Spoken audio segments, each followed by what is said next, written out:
60-year-old woman leaves her job with a briefcase. It's the last time anyone will ever see her alive. One, what's the address of the emergency? So we're driving down the road to go shooting, and there is a dead body on the side of the road. 13 days later, Ellen Gowan's body is found. Police thought it was a simple love triangle. Me and her broke up. She moved in with a guy, and he tried to mess with her. And all I know is his first name's Sam. Her ex-boyfriend, Sam Brammer, was the last person seen with her. But his story was a masterpiece of deception. He claimed he dropped her off at a friend's house and drove away. The evidence would prove every single word was a lie. Sorry. When I got on the phone with you, and you said that I was the last person to see her alive. Oh, I didn't say that. Yep. I didn't say that. Yes, you did. Yeah. Yes, you sure. Why would an innocent man lie about a simple car ride? And why would he already be talking about her in the past tense? The investigation zeroed in on two men, Sam, the volatile ex, and Mike, the new friend she'd fled to. I received information from some of the family that you and Eileen were possibly in a relationship, or kind of sort of. She may have lived with you for a few days or a week or so, but if you could just kind of go before Monday, just kind of tell us how you guys know each other, how she ended up out there at your place, that kind of thing, and then we'll kind of move from there. She was a waitress at Sugar's, and I knew her from in there, and I talked to her before and stuff like that. Mm-hmm.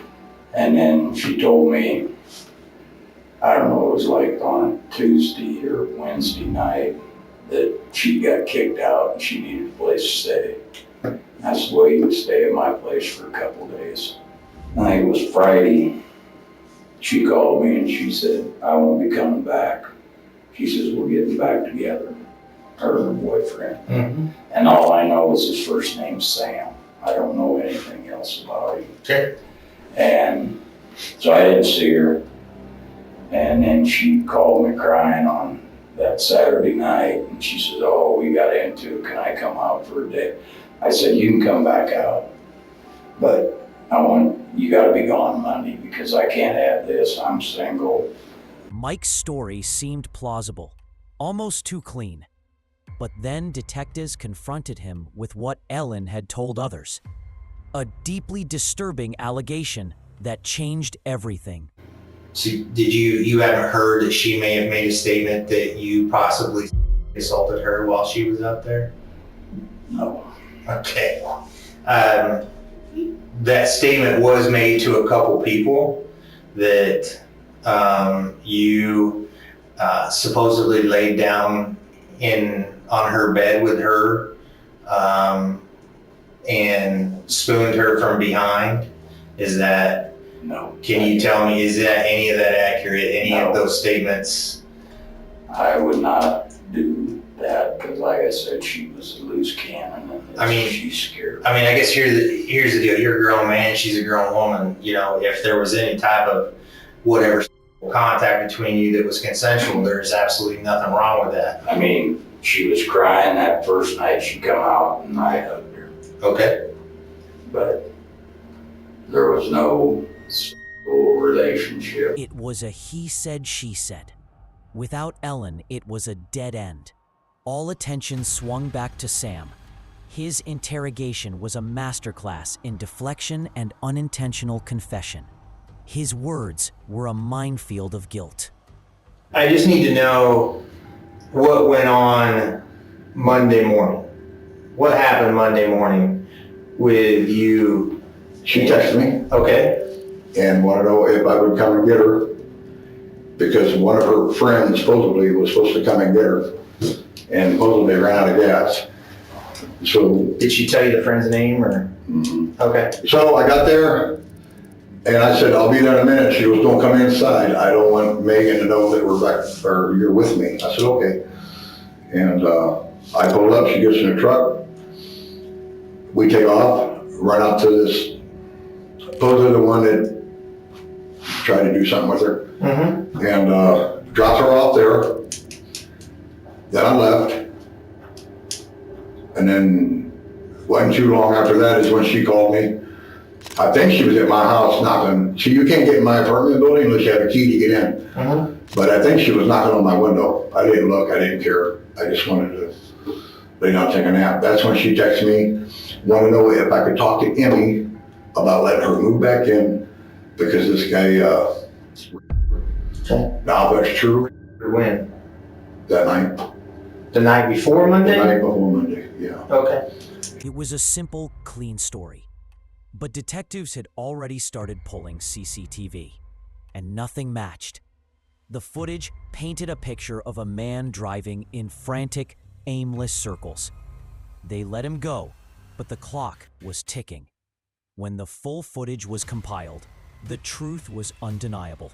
Sam's truck was never anywhere near Mike's house. We got a small little snap over here we need to talk to you about, okay? So you said after you dropped her off, out there off of Highway 191 at that residence, you headed back to your apartment. We checked some of our cameras, okay, and we have a camera at 36th and Broadway, and we have your truck going westbound at 9:28 a.m. going to Omaha, okay? When you passed 36th and Broadway heading west. So you didn't go home, you went over to Omaha, it looks like. Do you remember what you did or who you saw? I don't remember going to Omaha. Where'd you go? I told you I went straight home. I don't remember going to Omaha. Well, the camera doesn't lie. It's your truck and it's your license plate number. Right. Okay. At 36th and Broadway at 9:28 a.m. Going west toward 480. And then 1 hour later, you're coming back from Omaha and you're going eastbound coming back into Council Bluffs. 1 hour later. No, we're going to Omaha. Where'd you go? He was trapped. His lie was physically impossible. The police knew it. He knew it. The walls were closing in. But without a body, they had to release him. The pressure of his secret began to eat him alive. He made a desperate, telling call to his granddaughter, Emily. We were called to check your welfare. Okay, I think you talked to your granddaughter earlier, and she was concerned about you, some of the statements that you made to her. I'm here for you, man. Tell me what's going on. Why are you feeling the way you're feeling? My girlfriend, it was like a week ago, me and her broke up. She moved in with a guy, and apparently he raped her. What's his name? The only thing I know, he goes by Mike. Based off of what they have told me tonight, I'm going to give you one of two options. You can go up willingly and talk to a medical professional tonight. Okay. Or I can take you up there and you'll stay there for 72 hours. He was placed on a psychiatric hold, a temporary pause. But the moment he was released, the predator reemerged. An off-duty officer spotted him at a Walmart and approached for a casual chat. Sam's fight-or-flight instinct kicked in with terrifying, guilty force. He's turning westbound on C. He's eastbound on A for 28. If that deputy's in the white Tahoe, he can light it up. He's approaching him. Shut it down. Shut it down. He led police on a suicidal chase through the city. It was the act of a guilty man, terrified of what a casual conversation might reveal.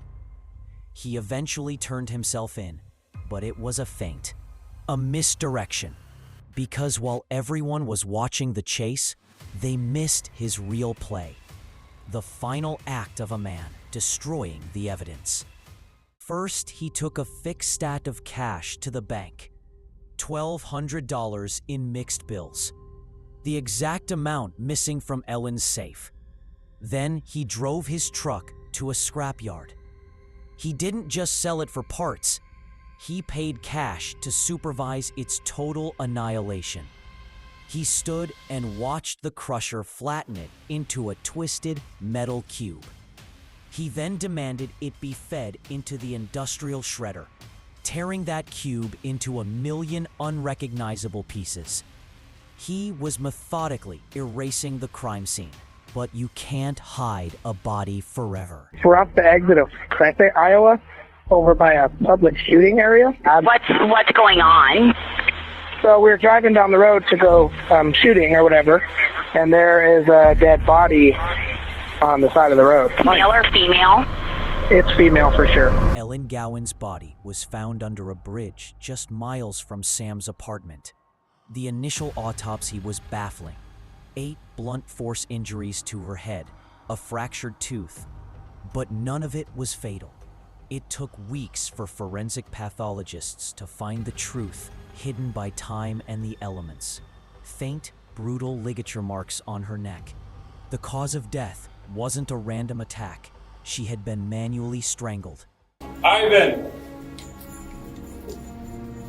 Step out here. Show us your hand. No. Hey.